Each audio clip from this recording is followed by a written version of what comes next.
أما بعد فأعوذ بالله من الشيطان الرجيم. بسم الله الرحمن الرحيم. إنا أعطيناك الكوثر فصل لربك وانحر إن شانئك هو الأبتر. صدق الله العظيم. قربانی کی تاریخ اتنی ہی پرانی ہے جتنی انسان کی تاریخ ہے. چنانچہ قربانی کا تذکرہ قرآن مجید میں سیدنا آدم علیہ السلام کے دو بیٹوں حابیل اور قابیل کی قربانی کا تذکرہ ملتا ہے. اذ قربا قربانا فتقبل من احدهما ولم يتقبل من الاخر، کہ جب دونوں نے اپنی اپنی قربانی پیش کی فتقبل من احدهما، ان میں سے ایک کی طرف سے قبول کر لیا گیا، ولم يتقبل من الاخر، اور دوسرے کی قربانی قبول نہیں کی گئی. مفسرین نے لکھا ہے کہ سیدنا آدم علیہ السلام کے دونوں بیٹوں نے قربانی پیش کی. جناب حابیل نے میڈے کی، دمبے کی، کسی جانور کی قربانی پیش کی، اور قابیل نے، کسان تھا، اس کے پاس غلے تھے تو اس نے اپنی فصل کے کچھ غلے پیش کیے قربانی کے طور پر. اور پہلے علامت یہ ہوتی تھی قربانی کے قبول ہونے کی کہ آسمان سے کوئی آگ آتی تھی، اسے جلا کر کے خاکستر کر دیا کرتی تھی. یہ علامت ہوا کرتی تھی کہ قربانی قبول ہو گئی. تو آدم علیہ السلام کے بیٹے حابیل کی قربانی قبول ہو گئی، قابیل کی قربانی قبول نہیں ہوئی. بہرحال ابتدا وہاں سے ہے، اسے ایک خاص رنگ، ایک خاص شناخت ملی ہے سیدنا ابراہیم علیہ السلام کی قربانی سے. یہ ایسے ہی ہے جیسے بیت اللہ، اس کی تعمیر سیدنا آدم علیہ السلام نے کی، یا اس سے پہلے بھی ایک قول کے مطابق فرشتوں کے ذریعے سے اس کی تعمیر کرائی گئی، لیکن مخصوص انداز سے جو عمارت بنائی ہے سیدنا ابراہیم علیہ السلام کی طرف منسوب ہے کہ دونوں باپ بیٹوں نے مل کر کے اسے بنایا. بہرحال یہ جو قربانی ہم کرتے ہیں عید الاضحیٰ کے موقع پر 10 ذی الحجہ کو، جو 3 دنوں تک قربانی ہوتی ہے، یہ کیا ہے؟ صحابہ کرام رضوان اللہ علیہم اجمعین نے آقا صلی اللہ علیہ وسلم سے یہی سوال کیا، اور سوال کے بعد، ایک طلب کے بعد جب جواب ملتا ہے تو اس کی اہمیت ہوتی ہے. تو صحابہ کی نظر میں اہمیت تھی، اور اسی اہمیت کے پیش نظر کبھی ان کے ذہنوں میں یہ سوال نہیں آتا تھا اس میں حکمت کیا ہے، جانور کو ذبح کیوں کیا جاتا ہے، پیسہ اس پر خرچ کیوں کیا جاتا ہے، ہم تو ویسے ہی فقر و فاقے میں مبتلا ہوتے ہیں تو پیسہ کیوں بہایا جاتا ہے، جانوروں کے ساتھ بے رحمی کیوں کی جاتی ہے. اس طرح کے سوالات کبھی انہوں نے نہیں اٹھائے، بلکہ وہاں تو یہی حالت تھی، جب جواب مل گیا تو بس سر تسلیم خم ہے جو مزاج یار میں آیا. اس کی روح کو، اس کی منشا کو، اور شریعت کے مزاج کو، دین کے مزاج کو سمجھتے تھے. تو انہوں نے سوال کیا، ما هذه الاضاحی، یا رسول اللہ، یا رسول اللہ، یہ قربانیاں کیا چیز ہے؟ آقا صلی اللہ علیہ وسلم نے جواب دیا، سنت ابیکم ابراہیم، تمہارے باپ سیدنا ابراہیم علیہ السلام کی سنت ہے. ابراہیم علیہ السلام یہ عالم کے تیسرے باپ کہلاتے ہیں، پوری دنیا کے تیسرے باپ. پہلے باپ سیدنا آدم علیہ السلام، دوسرے باپ سیدنا نوح علیہ السلام، اور تیسرے باپ یہ کہلاتے ہیں. تو باپ کہا گیا، تمہارے باپ ہیں، روحانی باپ ہیں، اور عرب تو نسب بھی تقریباً وہیں سے چلا ہے، تقریباً اکثریت پھر ابراہیم علیہ السلام کی اولاد سے وہ نسل چلی ہے۔ اور باپ میں جو اصل چیز ہوتی ہے وہ شفقت ہوتی ہے، وہ محبت ہوتی ہے، وہ خیرخواہی ہوتی ہے۔ جیسے نبی اکرم صلی اللہ علیہ وسلم روحانی باپ ہے، امت کے لیے والدین سے بھی زیادہ شفقت کرنے والے، رحم کرنے والے، تو ابراہیم علیہ السلام بھی ایسے ہی شفقت کرنے والے، محبت کرنے والے تھے۔ بلکہ عبرانی زبان میں ابراہیم کے معنی بھی ہوتے اب الرحیم، رحم کرنے والا باپ، شفقت کرنے والا باپ۔ آقا صلی اللہ علیہ وسلم نے کس انداز سے جواب دیا، اس میں غور کیا جائے تو آدمی یہی سوچ کر کے قربانی کرنے پر آمادہ ہو جائے، مزید سوالات نہ کرے۔ کوئی اور جواب دیا جا سکتا تھا، لیکن یہ کہا تمہارے باپ کی سنت ہے، تمہارے باپ سیدنا ابراہیم علیہ السلام کی سنت ہے۔ کیونکہ انسان کا مزاج اور فطرت یہ ہے کہ جو چیز باپ دادا سے چلتی ہے، جو گھر اور خاندان میں چلتی ہے، چاہے وہ غلط ہو، چاہے وہ ایک رواج اور رسم ہی ہو، آدمی اسے چھوڑنے کے لیے تیار نہیں ہوتا۔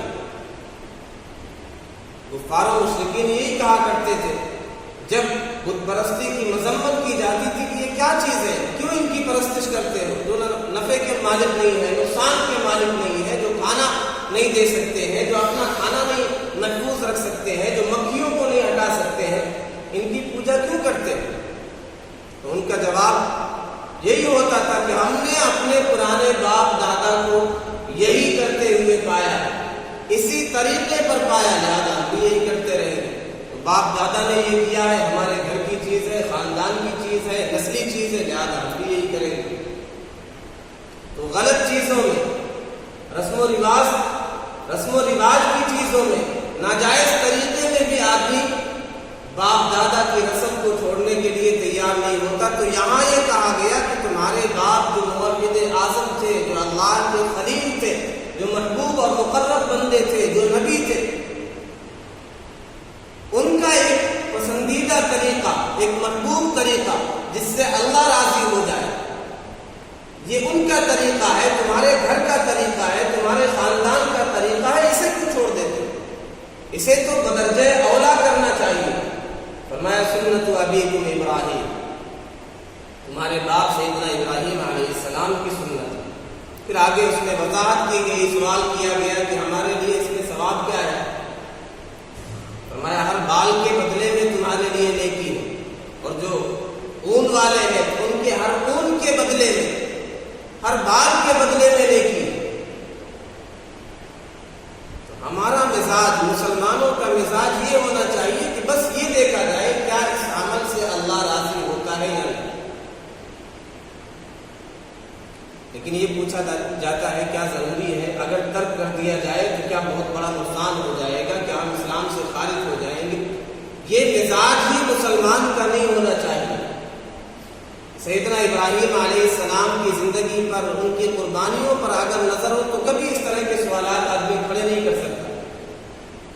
وہاں تو اولاد کو قربان کرنے کا مطالبہ اور پھر اقدام کر لیا، نہ صرف یہ کہ عزم مصمم بلکہ عمل بھی کر لیا، اقدام کر لیا، چھری چلا دی۔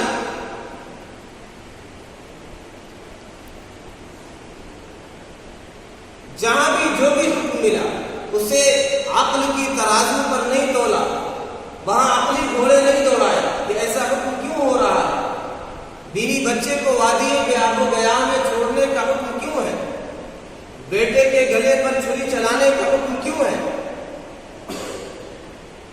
نہیں، جو حکم آیا سر تسلیم خم کر دیا۔ یہ مسلمان کی شان یہی ہونی چاہیے۔ لیکن آج کل مزاج شریعت نہ سمجھنے کی وجہ سے اور دین کے فہم سے دوری کی وجہ سے اس طرح کے سوالات کھڑے ہوتے ہیں کہ قربانی میں اتنے پیسے خرچ کرنے کی کیا ضرورت ہے؟ وہ ایک بڑی مقدار نالے میں خون انہی پیسوں سے کوئی رفاہی کام کر لیا جائے، کوئی اسکول بنا لیا جائے، کوئی ہاسپٹل بنا دیا جائے، غریبوں پر خرچ کر دیا جائے، یا یہ کہا جاتا ہے کہ یہ جانوروں پر بے رحمی ہے، جانوروں پر ظلم ہے۔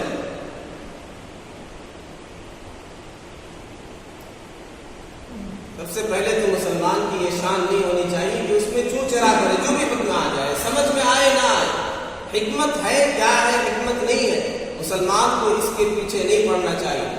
لیکن بہرحال حکمتیں ہیں، اور علماء نے اس کے جواب دیے۔ یہ کائنات اللہ کی ہے، نہ جانور اپنی مرضی کے مالک ہے، نہ ہم اپنی مرضی کے مالک ہیں، اسی لیے خودکشی حرام ہے کہ ہم اپنی جان کے بھی مالک نہیں ہیں۔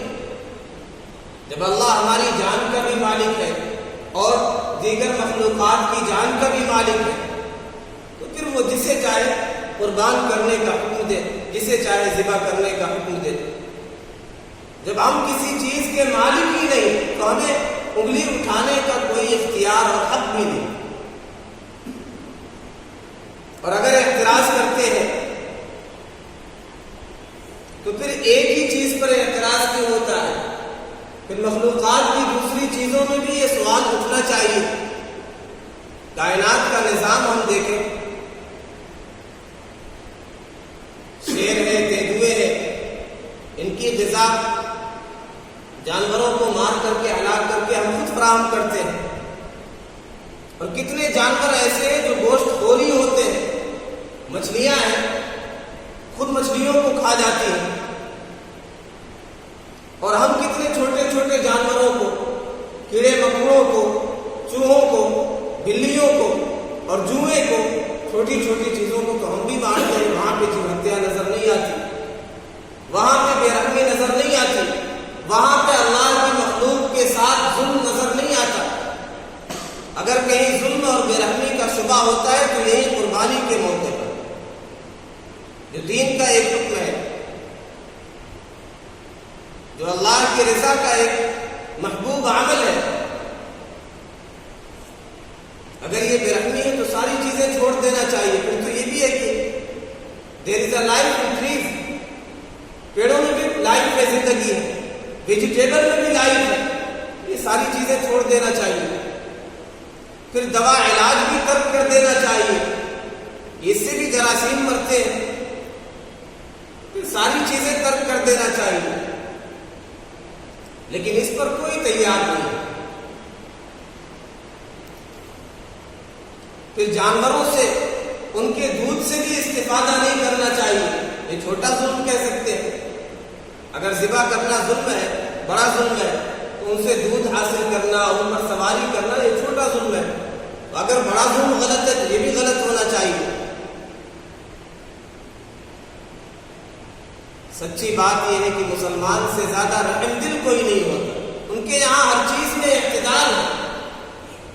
اگر انہیں یوں ہی چھوڑ دیا جائے تو یقیناً موت سے تو کوئی بچ نہیں سکتا ہے۔ پھر موت میں جو تکلیف ہوتی ہے سائنسدانوں کی تحقیق کے مطابق اس سے کم تکلیف ہوتی ہے ذبح میں۔ تو اللہ کا حکم چھوڑ دینا یہ بڑا ظلم ہے، بجائے اس کے کہ ہم ذبح کرنا چھوڑ دیں۔ اور دوسرا سوال، دوسرا اعتراض جو ہوتا ہے کہ پیسے اس میں بے دریغ خرچ کیے جاتے ہیں، یہی پیسے فلاحی کاموں میں لگا دیے جائیں، غربا پہ خرچ کر دیے جائیں، کوئی ہاسپٹل تعمیر کر دیا جائے، کوئی اسکول بنا دیا جائے۔